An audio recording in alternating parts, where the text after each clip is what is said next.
Hello everyone, it's Sentypes here, and today I'm going to be showing off my brand new Metagross VMAX deck.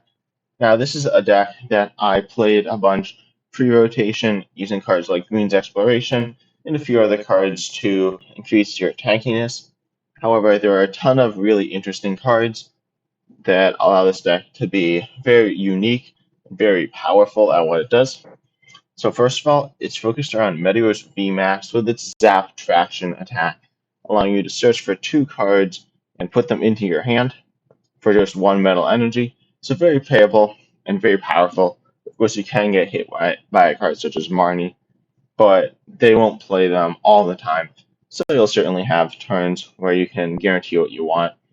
Additionally, they can Marnie you, but then you're obviously guaranteed those four new cards. It's not like in a reset stamp where you can go down to just a few. And with this deck, you're probably not taking too many prizes anyway. If you do need to take prizes, though, you have Max Rush, which is a pretty powerful attack.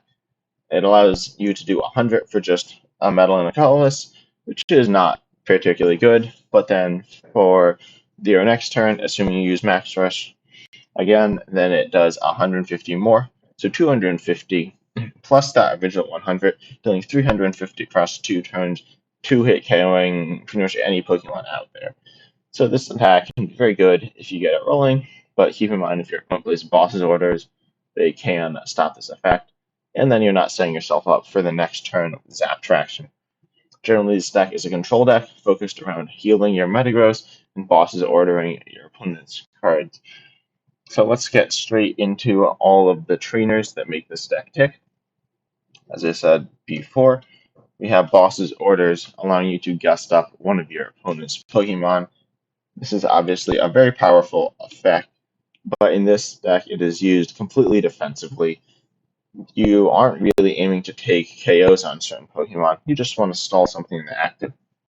So we play 3 types of boss orders and then a copy of Palpat to recover 2 of those, so you can gust up to 5 times. I could see making room for another Palpat or another boss orders as well. This is essentially your win condition, get something of your opponent stuck in the active, and then they will deck out. However, your opponent won't be doing nothing for the entire game, so you want to be healing your Pokemon. Of course, we have Cheryl from Battle Styles, allowing you to heal all your damage from all of your evolution Pokemon. This is very powerful, but comes with a major downside of destroying all the energy. That's why we only play one copy, and then we have the one Palpad to reuse that. It can be very good on certain turns, but in general, it's not great because you do lose all of your energy, so you will need to find those later, and you also cannot play boss's orders on that same turn. We could replace the gusting effect with cards such as Pokemon Catcher, but that's not super great because at that point we're relying on coin flips and we can't really recover them either. So we're just gonna struggle to hit our win condition. So instead of removing the gusting as a supporter, we remove the healing supporter down to just the 1 count.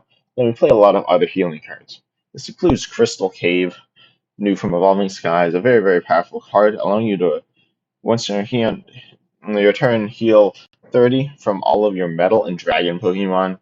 This is really good because obviously Metagross is Metal type, allowing you to heal 30 every single turn. And if you are attacked once by your opponent and then they get something else trapped in the active by your boss's orders, you can Crystal Cave over a bunch of turns and just heal off all of that damage. Of course, that's not a ton. It's not healing massive amounts of damage at a time. So if your opponent's applying a ton of pressure, you need other ways. We do play 2 copies of Full Face Guard, reducing damage done to you by 20. This is very nice because there are quite a few decks that just don't deal a ton of damage, such as Jolteon VMAX, Dragapult VMAX, or Rapid Strike Urshifu VMAX. These are definitely your best matchups, and with Full Face Guard in combination with Crystal Cave, you can reduce 20 and then heal 30, making it essentially a 50 reduction every turn, which is very powerful. And for the case of Jolteon, that's generally half its damage, maybe a little less if they're adding on Teleon pings, but it is very powerful still. One thing to keep in mind is that Full Face Guard is a replacement for the pre-rotation Metal Goggles, reducing 30 and stopping pinging from cards such as Teleon. That's definitely something that hurts this deck, but it doesn't cripple it. We have plenty of other healing options as well. We play 4 copies of Team Yell Towel, deals 50 damage from both active Pokemon, which is obviously very powerful. A ton of healing. It's not anything crazy, but compared to Potion, it's 20 more. Almost, it's around a 60% increase, which is just super great. And you can play as many of these per turn as you want with no downside. You can do this along with Lucky Ice Pop, healing 20, flipping a coin, and then if you flip head, you can return it to your hand, so you can heal a bunch of damage if you get lucky with this. Both of these cards are very good if you just need to play a bunch of cards to heal as much as you can, and don't have a ton of other resources, such as energy on Metagross. These can heal you a bunch, but if you really need some big healing, we play cards like Hyper Potion. Hyper Potion heals 120 damage to one of your Pokemon, assuming it has at least 2 energy attached to it, then you discard those 2 energy. So healing 120 is super good. It's something you'll do over and over again. And one of the build-arounds of this deck is paired with Suspicious Futon, healing 80 and discarding a Psychic energy. Obviously 80 not as much, but only needs to discard 1 energy. Both of these cards provide a lot of healing, and with combination with Crystal Cave, Full Face Guard, Female Towel, Lucky Ice Pop, and the occasional Cheryl, you can really heal all of your damage repeatedly, which is very, very powerful, and a bit disheartening for your opponent. We do also have Tool Scrapper to remove our opponent's switching options. They obviously could play Air Balloon, but we can just remove that with our Tool Scrapper. We could also play a copy of Tool Jammer, but we'd rather have Full Face Guard. Realistically, it doesn't matter a ton if your opponent plays Air Balloon. It just functions more as a switch because you can just gust something else up. For example, in Single Strike Urshifu or Single Strike Umbreon with Houndoom, you can gust up Houndoom. If they put an Air Balloon on that, just gust up another one. Of course, your opponent could get to a point where they can either attack or retreat with all of their Pokemon, which could be a bit of a problem, but generally you'll be okay. We also play 2 copies of Escape Rope, obviously acting as a switch effect for us, but also a soft gusting for our opponent. And if they're applying a ton of pressure, but only focusing on one attacker of their own, we can use this to disrupt them. This was more powerful when it was searchable with Green's Exploration, which, as I said, was the previous build of this deck. But because you can no longer do that, we still play 2 copies. Just not as powerful because you can't get it for the key turn you want it.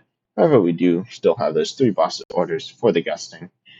And Escape Rope isn't useful a lot of the time, so only 2 copies is fine, even if they are harder to find. In terms of supporters, instead of greens, we play Marnie. Now, this supporter isn't the most powerful in terms of drawing, only drawing you 5 new cards. However, it does disrupt your opponent, and more importantly, is almost a form of shuffle draw because you're not removing your resources from your deck, which is very important. You could play Professor's Research to draw more cards, which isn't bad, but Marnie's quite nice because you can disrupt your opponent, which is always good, and you can also draw cards without removing your own resources. A card like Cynthia would go perfectly in this deck, but obviously that's not in standard format. So Marnie is what you have to settle with. However, there's a more powerful shuffle draw card in the format right now, which is Kabu. You may not have played this card, but it allows you to shuffle your hand into your deck and draw 4. But if your active Pokemon is your only Pokemon play, you shuffle draw 8, which is obviously really powerful. And this is something we try to do often. We try to just have a 1 Metagross VMAX, tanking hits, not dying, and then using Kabu to draw a ton of new cards to draw into a ton of our item healing, such as Hyper Potion, Lucky Popsicle, and all those good cards. This allows us to just try to keep attaching energy, drawing these healing cards. It doesn't provide the disruption of Marnie, but it just lets us keep going without just relying on top decks and searching our deck with Zap Cannon. So over our Zap Traction, overall this is just a very powerful supporter. Drawing 8 cards is just so powerful. And we also play 2 copies of Pokegear to dig for those cards like Kabu, Marnie, or Boston Cheryl. Pokegear is a very nice card in this deck. We play a solid number of supporters, 12 in this stack. You could even raise it some, or raise the Pokegear count. Honestly, though, your supporters aren't the most important thing. Habu and Manya are very good for early game setup and mid game sustainability. However, they're not a key part of your win condition.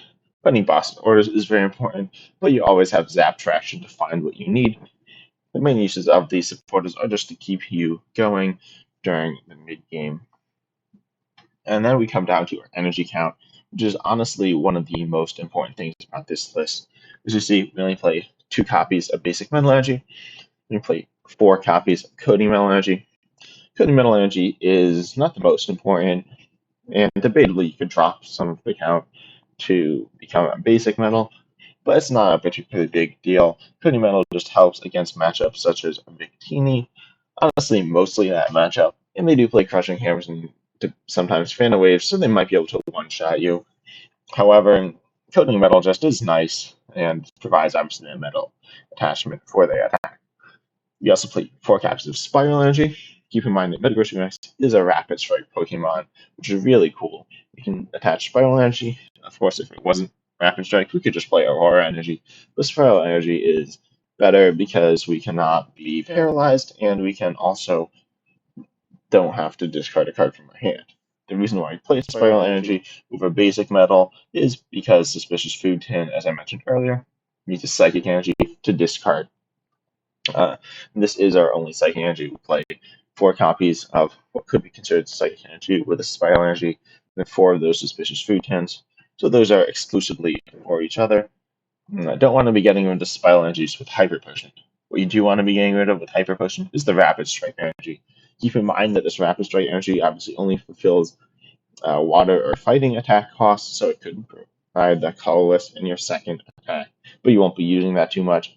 Its almost entire role in this deck is to be discarded with Hyper Potion. So essentially, you want to be attaching energy every turn, and then you can Hyper Potion or Suspicious Food Tin that energy off on the turns you need it, but you can just build up this Pokemon until it's ready to go. Overall, this deck's very fun, very tanky, honestly a bit annoying to play against, and it can feel very slow and honestly questionable at times if you're playing with it, but you'll find that you'll be winning probably more than you think.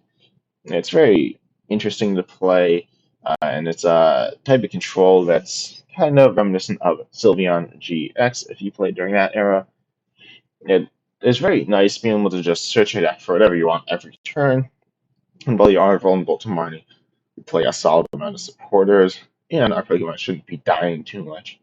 One thing to note is if your opponent can one-hit KO you, most notably in the case of Single Strike Urshifu VMAX, then you want to be wary of that. Keep in mind your opponent's board state, whether they can build up to that one-hit KO on their next turn, and obviously if you can. If they can, you need to bench another Metagross V, but generally try to avoid doing that, because that gives your opponent just another target. It's very interesting, and hopefully in a few days I'll be coming out with some gameplay. But if you want to see that, like the video, leave a comment down below as well, and subscribe to the channel. And see you next time.